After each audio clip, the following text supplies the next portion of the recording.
Moving on, domain 2, task 2, managing the communications.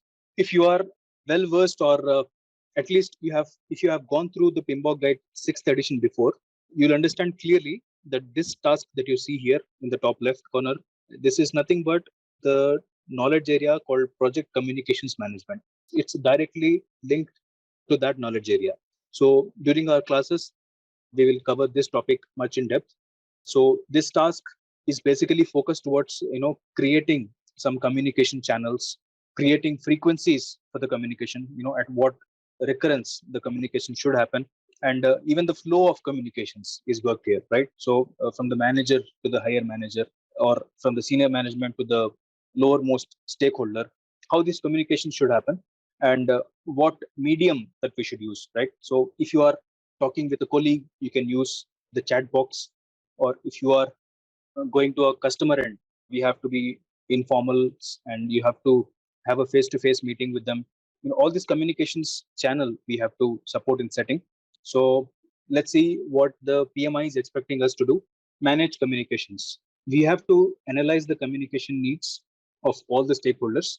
We have to determine the communication methods, channels, and frequency, and the level of detail for all the stakeholders. We have to communicate the project information and updates effectively. Yeah, so this is also something important. We also have to keep updating the stakeholders about the overall status of the project, right? So there are individual teams working separately. What is happening in the other team might not be, clear to the other team, which is maybe sitting in a totally different building. So these communications, even within the team, within different teams, and to the cross-functional teams, they all have to be arranged much effectively. And then we have to confirm the communication is understood and feedback is received. We also have to get a feedback from the customer, not just the customer, but also from the teams within, that the communication is understood, that there is no misunderstanding. We still have to bring milk and eggs separately. Okay, so please go through the bullet points here. This will help you for your preparation in this task. And here are some examples where you can see the example questions. Moving on, domain 2, task 3, assess and manage risks. So here we need to understand the difference between risk and an issue. Risk is something that is going to happen, and issue is an ongoing problem. So again, similar to the previous task, this task is also directly linked to the project risk management from PMBOK Guide 6. So we have to study the complete processes that are involved in the project risk management. There are multiple processes there. How we have to plan the risk management, how we will identify the risks, the tasks like qualitative analysis and quantitative analysis, how these analysis are done, what are the different methods. Many examples of risks can be given. Like, for example, consider there is a risk of failure of performance of the product. So, or maybe we have a risk of delivery status from one of the vendors. So all these risks, how do we manage it? How do we assess it? How do we take care of them? We have to, be well versed with these. Again, we'll learn about what PMI is expecting from us in this task. We have to determine the risk management options, and we have to iteratively assess and prioritize the risks. Not just once. This is not just done at the start of the project or end of the project. We have to, iteratively assess it. Like, we have to set a frequency about what these risks are, whether these risks have actually turned into issues. So it is a project manager's duty. So again, to pass the questions from this task, you have some bullet points or hints to prepare. And here we have some example questions. So please take a look at it while I give you some seconds before we move ahead. Okay, moving on. Domain 2, task 4, engaging the stakeholders. This task, it's slightly different from the collaboration task that we discussed before, and it is directly related to the project stakeholder management. So what we do here is that we have to identify the stakeholders. We have to plan the engagement of these stakeholders. We have to see, the status of this engagement. We have to manage the engagement in the PMBOK words. And finally, we have to even monitor these engagement levels. This task is more focused on, bringing the people forward to contribute to the task. So earlier, it was about training them and, making them feel motivated. or mentoring them. But here it's more towards making the people come forward to contribute for the work. Also, we have to focus here that this involvement of the people, it's not just at the level of the stakeholders or the ground level people who are actually doing the job, but it also talks about involvement of powerful people. When I say powerful people, you know the functional leaders, the people who has the power of decision of moving the project into one particular direction. These people who are impactful, they help a lot in the project. So we have to find ways also to engage them, right? They are also the stakeholders. So to know this, we have some tools like power interest grid. Such tools we will learn in the lessons to come. So what happens here in the task, what is expected of us from PMI is that we have to analyze the stakeholders with the help of the examples that are given here. As I mentioned, power interest grid, the influence and impact. We have to categorize the stakeholders, how we have to categorize and all we will learn. And then we have to engage the stakeholders by that category that we have identified. We have to develop, execute, and validate a strategy for the stakeholder engagement. So I hope all these statements are understood well, and they are all self-explanatory. Okay, and here we have some key points which will help you learn better for this task in the exam. And then here we have some examples. Please go through them before we move to the next task. Moving on, domain 2, task 5, plan and manage budget and resources. So a quite important topic in terms of monetary flow. So, and as you can see, this is again directly linked to the PMBOK sixth guide, the project cost management. So what we should learn here, there are so many processes involved in the project cost management as well. So in the lessons to come, we will understand how we should plan the cost, how we should estimate the cost. So many estimating tools are available. So we'll learn about that. And then how to determine the total available budget, right? So the organization may have a different budget level, and the project might have a different budget level, right? And similarly, the teams are also having their own individual budgets, right? So sometimes there will be conflicts about whose budget we should use to perform a task. So all these conflicts are also linked to this cost management. And how to control the costs. Sometimes we spend more for development of a product. So some vendor might actually charge us more than what we have anticipated in the beginning. So how in these cases the costs go up, right? So how do we control these costs? So all these things are to be expected from the task. So for the exam, what we need to prepare is as shown here.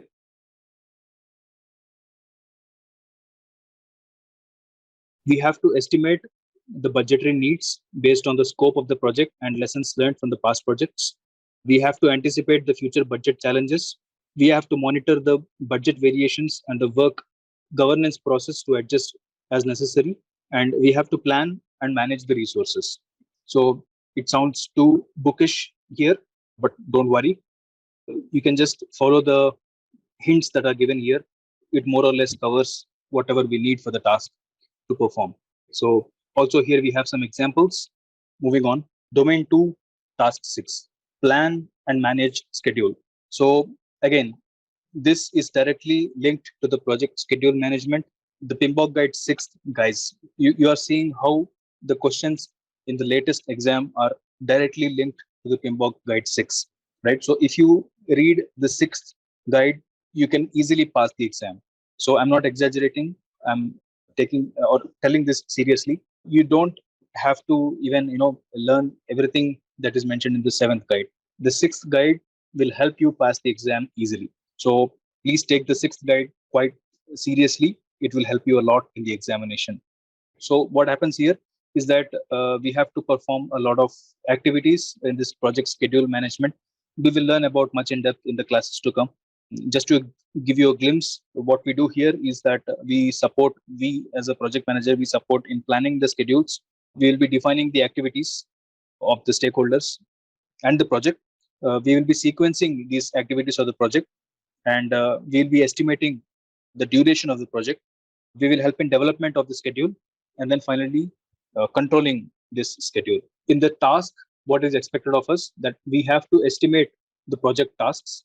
So by estimate, they mean we have to define the milestones, dependencies, and then story points. What these story points are, we will learn much in depth. We have to utilize the benchmarks and historic data. We have to prepare the schedule based on the methodologies. We have to measure the ongoing process progress based on the methodology. When we keep repeating methodology here, it could be waterfall methodology, it could be agile. So we will learn about all these methods in the classes to come.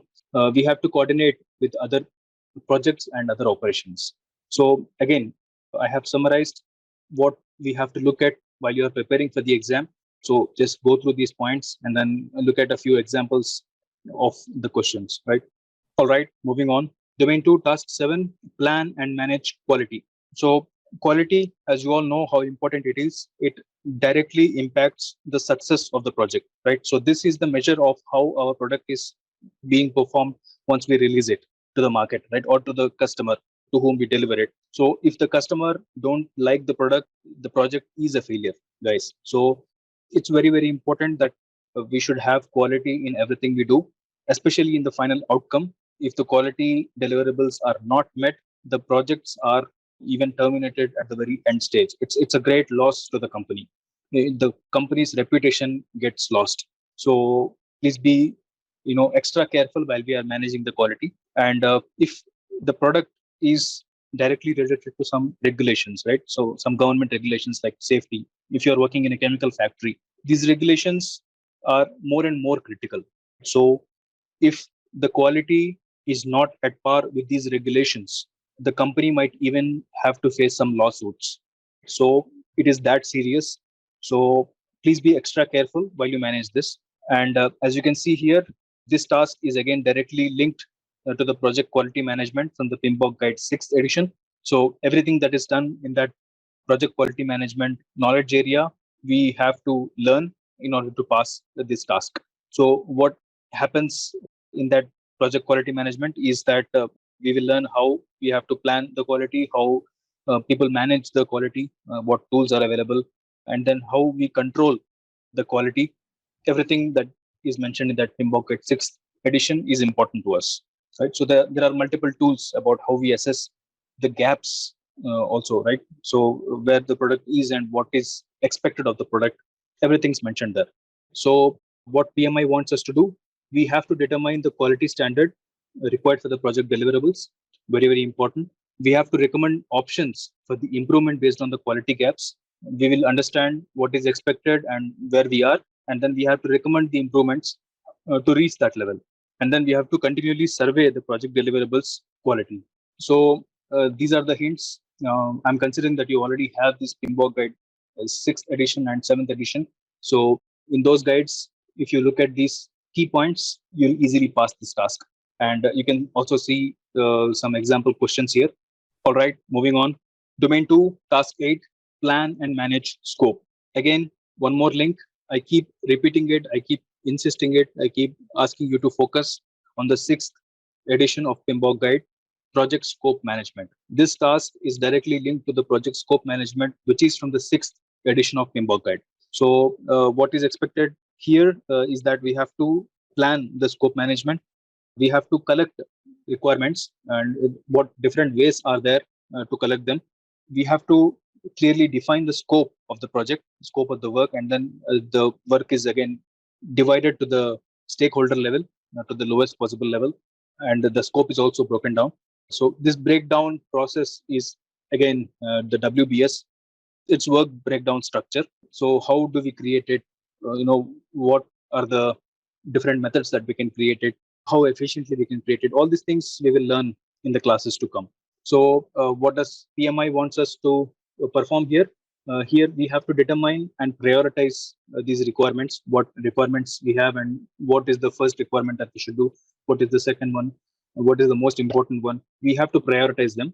We have to work on the WBS. Backlog tasks these are important tasks, but they are not urgent tasks, right? So if you know what I mean. So just because we have set the tasks in the backlog, that doesn't mean that these tasks are not important to be done. So they are also important, but not at this point of time. So we can shift these tasks to be done at a later point of time. So similarly, we have to monitor and validate the scope of the project. So these are the hints that you will need to pass this task. And then here you have some questions. So, and then we'll move on to the next task.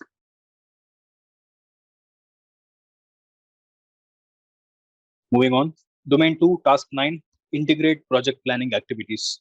This is all about bringing together multiple processes and activities that are directly linked to the planning process groups. So this task, guys, this is the biggest task of all the other tasks that we have seen. Let it be in domain 1, domain 2, domain 3. Of all the tasks, this activity is biggest in my opinion, because as you see, this is directly linked to the project planning phase. So if you look at the PMBOK Guide 6th edition, in which processes do you think the planning is involved? So it's involved in every knowledge area. All 10 knowledge areas have something to plan. So if you want to be precise, there are like 24 different tasks that are just related to planning. So this planning is important for the other tasks to happen, right? So without a plan, if we are doing something, that just goes into waste. So there are 24 different planning tasks that we have to do before we actually start with the project. Cost planning, delivery planning, risk planning. All these plannings, they have to be done before we start any work. So not just planning these things, but we also have to find a way to integrate them. And this task is all about that integration. So we have to find a way to integrate all these 24 tasks. As I said, every knowledge area is going to have a planning process. So it's a huge subject to cover. So starting from the first knowledge area, from developing the project management plan, that is the first task that you will see in the PMBOK guide, to the very last task, that is the planning, the stakeholder management, right? So starting from the first to the last 24th task, this integration comes quite handy. So we have to consolidate all this planning, which is very, very important, because only after this planning, all the other tasks will actually start. So as I said, biggest work in the project manager's role, in my opinion. So let's see what PMI is expecting us to do here. So in the task 9, we have to consolidate the project or phase plans, the plans that are done at the project stage and the phase stage. We have to assess consolidated project plans for the dependencies. When we have consolidated or integrated all these plans, we have to assess them, and then we have to analyze the data collected, and then we have to collect and analyze the data to make informed decisions. We have to determine the critical information requirements. So as I mentioned here, you have to read all the planning processes from the PMBOK Guide 6, and then the other things that you have to learn is mentioned here. Have a look at it. Please make use of this. And then here there are some example questions. Just read them, to get a feel about how the questions might come in this task. All right, moving on. Domain 2, task 10, manage project changes. As we all know, changes are inevitable. We cannot stop the change. Some changes can be, just temporary changes, right? Like deviations from our original plan, and some changes are quite permanent changes. So when you have a drawing of a mechanical product, and then the manufacturer says the product cannot be manufactured in this way, so they will change the drawing permanently, right? So such permanent changes are also there. Temporary changes are there. So take the example of changes on a budget. So at the start of the project to end of the project, there are many changes that happen in the budget. The budget might increase, the budget might decrease, right? So the scope of the project might be decreased. The customer may call at the future point of time, and then he can say that the scope of the project deliverables have reduced. So all these changes we have to be managing. So, and also we have to understand why a change is going to happen, and how we have to handle it. So what is expected of us from the PMI is that we have to anticipate and embrace the need for a change. Like, for example, we have to follow the change management practices. So all these changes that I mentioned, we have to record it in a systematic way. We have to get the approval from different stakeholders that a change has happened, and do you consent with this or not? And then only after the approval, we have to implement this change. So this is also a change management practice that is followed in all the reputed organizations. And we have to determine the strategy to handle this change. We have to execute the change management strategy according to the method, and then we have to determine a change response to move the project forward. So again, we have key areas that you should focus while you're learning this task. And here we have some example questions. Moving on, domain 2, task 11, plan and manage procurement. This is something quite interesting to me, at least. This is actually directly linked to the project procurement management. Again, before we move to the explanation, as you can see here, the project procurement management is a knowledge area in PMBOK Guide 6th edition. So this task is all about that knowledge area. So you must follow everything that's mentioned here in the 6th edition.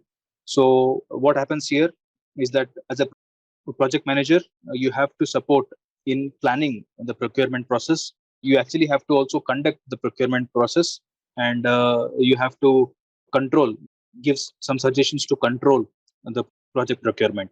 So multiple strategies are there. Like for example, sometimes the project has to import some raw materials from out of the country that the organization is operating, because it's cheaper outside of that country. So sometimes the manufacturer within that home country might be charging more than some other country. So in this case, the procurement is also done abroad, right? So such interesting strategies are available. So for this to be happening effectively, we as project managers, we have to deal very closely with the procurement team, who actually manages the overall activities of procurement. So what happens here in expectations from PMI is that we have to define the resource requirements and needs. We have to communicate the resource requirements to all the stakeholders. When I said stakeholders, it also involves the vendors here. We have to manage the suppliers or the supply contracts. So the suppliers have specific contracts, right? So they have, the contracts are like, we have an agreement that the vendor has to supply the products for a stipulated time, right? So they are not forever. They are usually for 1 year contract or 2 year contract, something like this. We have to plan and manage the procurement strategy. As I said, whether we have to import it, whether we have to get it locally, or whether we have to follow an alternate process for this product. All these strategies come in this strategy part. And then we have to develop a delivery solution also. So how, if in case we are importing the parts, how these parts are delivered.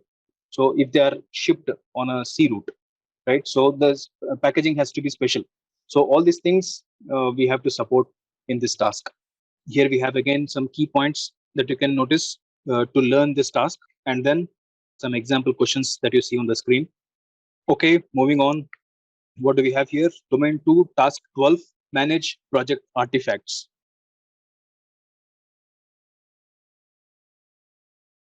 What are artifacts, guys? So artifacts are any document that are project related.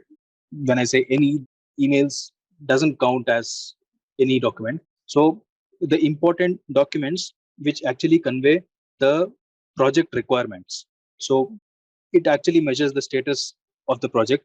They can be any document, the documents from the design team, let's say, the documents from the coding team, the documents from the testing team, the documents from a construction manager, which are related to the project flow. So all these documents are considered as artifacts. It is important to control them. So let's say document from designer is, how can I put it? It's like a project which has budget information. It need not be visible to a person from design team. So these documents have to be controlled, and they have to be managed by only one particular department that has created it. Right? Some documents are quite free, some documents are not. So we have to decide who updates what document, and we have to manage and we have to control these documents, and we have to ensure as a project manager that these are up to date. Because if somebody from customer or if somebody from management refers to these documents which are saved in the common drive, they have to be always up to date.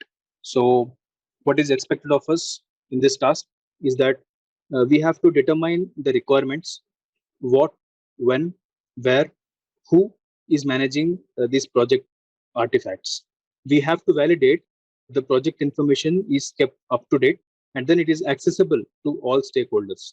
So if we have pasted this document in a common drive, we have to give access to everybody who's involved in that task or that project. And we have to continuously assess the effectiveness of managing these project artifacts. So as a project manager, it is important duty for us that every document from the project, of course, that the document owner is responsible for this, but then we as a project manager also have a shared responsibility with that document owner, right? So we also have to continually assess the effectiveness of these artifacts. So about this task, I have given a few hints here. Please go through these bullet points, and then what type of questions that can come from this task is mentioned here. Okay, moving on. Domain 2, task 13, determine appropriate project methodology or methods and practices. When we say methods and practices, there are different methods that are followed in project management.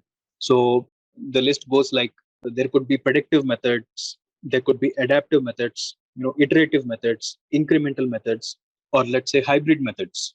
So how we have to select this methodology for executing a particular process, we have to learn in this task. And then different execution strategies, and then what are the benefits of these strategies, what are the disadvantages of these strategies, we have to be aware here. And then we have to understand the benefits of different practices on different phases in this project life cycle. So an important thing is that nowadays the agile methods and the hybrid methods are being more and more popular. So what differences are there in those traditional methods, and what similarities are there between traditional and agile methods? So we have to be aware of all these points. So in the task, what we are expected to do in the exam point of view is mentioned here. We have to assess the project needs, the complexity and magnitude. We have to recommend the execution strategies, and then we have to recommend a project methodology or approach.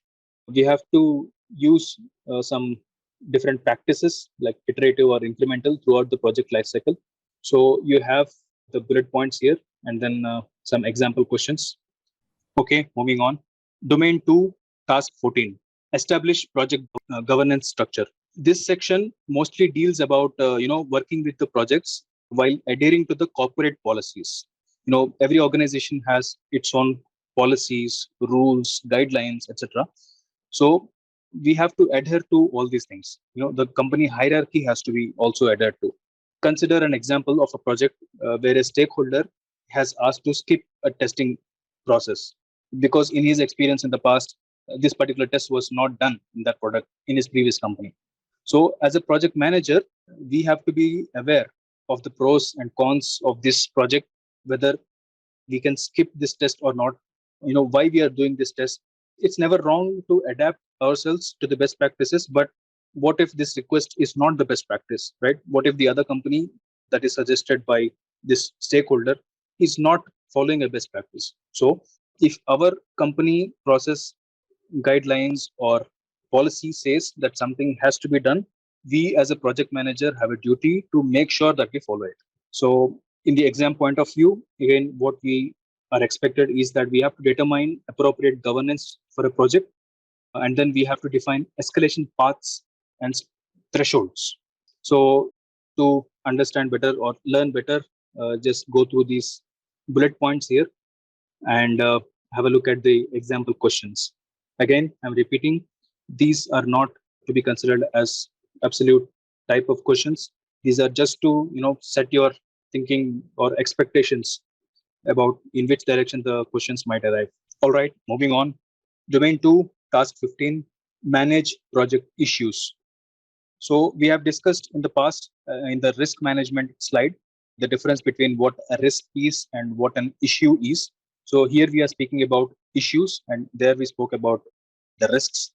So this risk management, it's actually partly linked to the project risk management, and then it is partly linked to the task of conflict management, and then it is also linked to the impediments task that we discussed before, right? So it's basically linked to every task that mentions issues with it.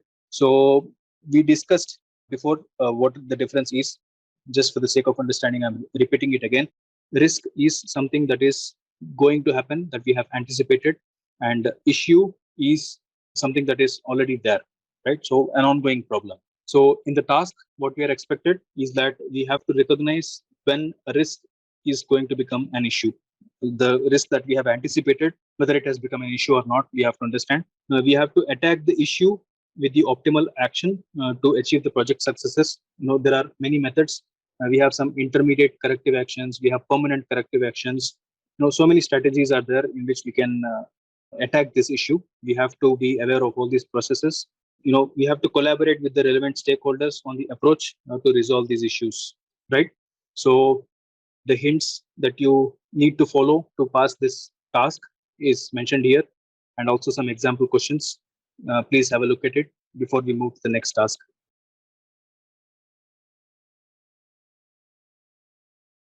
Moving on to the next task, domain 2, task 16, ensure knowledge transfer for project continuity.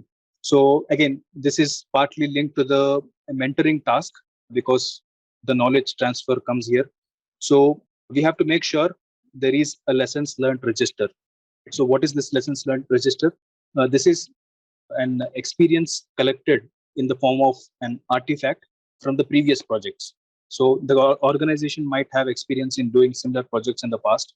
So even if it doesn't have, the lessons learned register is a live document which is maintained throughout the project. When you are in the initiating phase, you faced some difficulty and you solved a problem in one way, and you can record it.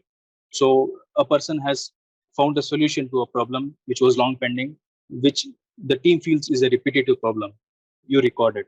So all these problem solution, all these things are recorded, and not just problems and solutions, but also some suggestions or improvement points which will help the project directly. All these things come under the lessons learned.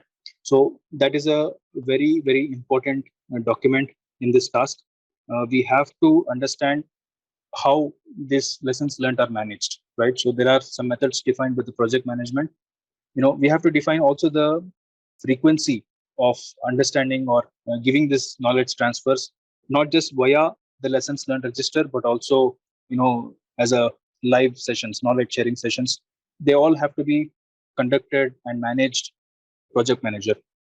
In this activity, the project manager is expected to define the flow of the knowledge transfer from top to bottom or bottom to top. We have to also explain the flow. When I say top to bottom or bottom to top, it could be design to production or production to design, or it could be from proto-quality to project team or project team to proto-quality, right? So many examples can be given. So we have to manage and control this knowledge transfer and also the lessons learned register from the previous projects, right? So in the task for the exam, what we are expected to do is that we have to discuss the project responsibilities within the team. We have to outline the expectations for working environment, and we have to confirm the approach for knowledge transfer. So again, here I have listed some bullet points for you to easily prepare in this task, and then some example questions are listed here. Moving on to the next task, domain 2, task 17, plan and manage project or phase closure or transitions. So what we have to focus here is that closing can happen at the phase stage or at the final project stage. At the phase gates, closing can happen, or transition can happen from one phase to another phase. So again, this is also directly linked to the complete closing phase in the PMBOK Guide 6th edition. We have to focus on learning all the processes that are involved in the closing phase. It's very important. We have to make sure all the documentation is done.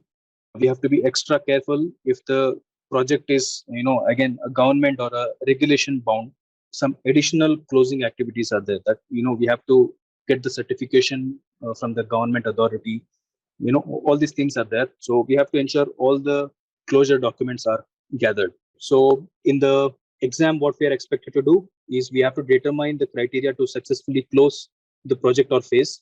We have to validate the readiness for the transition, and we have to conclude the activities to close out the project or phase, right? So we will learn all this in the classes to come. So Just take the feel of it. Don't worry too much about, okay, I don't know this, I don't know that. So don't worry, we will learn about this all together.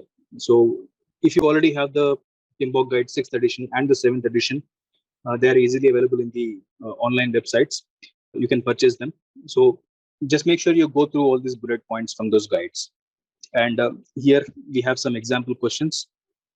Again, I keep repeating, these are not to be considered as absolute questions, just an example to set your mindset.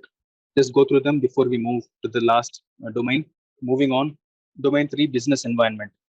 The first task here, domain 3, task 1, plan and manage the project compliance. So every company or every field or of the organization has some or other compliance, right?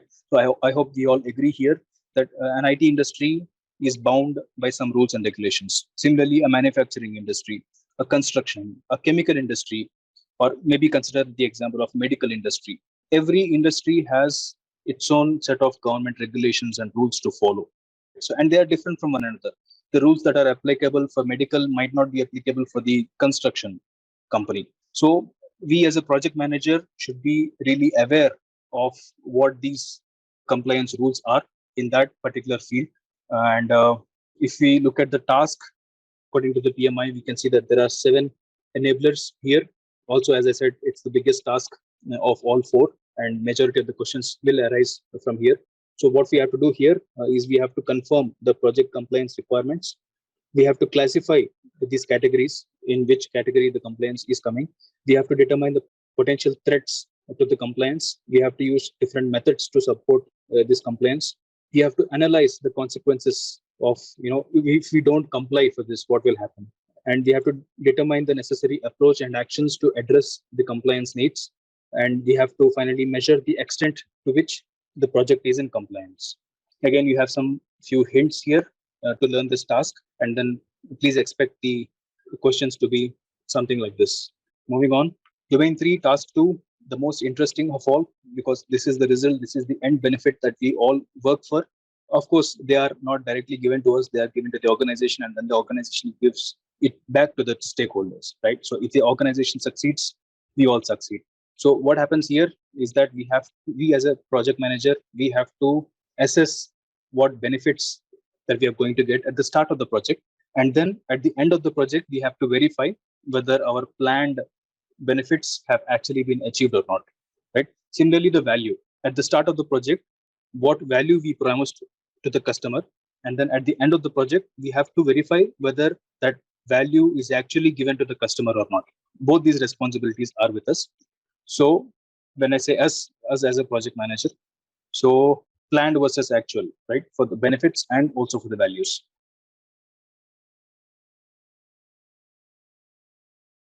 And what is expected of us in the exam is that we have to investigate that benefits are identified.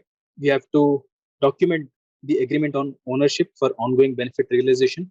We have to verify the measurement system, whether it's in place to track the benefits. We have to evaluate the delivery options, demonstrate the value. We have to appraise the stakeholders of value gain process. Again, here we have some hints about what to study. Some example questions also are available. Please give these questions some time before we move to the task 3. Moving on, domain 3, task 3, evaluate and address external business environment changes for impact on the scope. So what we should focus here is the words external business environment changes. So what happens here is that mostly our businesses are sometimes linked to the external environments as well. Like take the classic example of COVID outbreak. Many organizations have been shut down, and many organizations have moved to the work from home methodology, and virtual methods of working have come up. The complete way of working has changed because of something external that is not linked to the organizational methods. So we should be ready to face such environmental changes which are external to our organization. So let's take an example which is closer. Like imagine you have a new regulation started which bans one of the chemicals, and this chemical is a raw material for our product.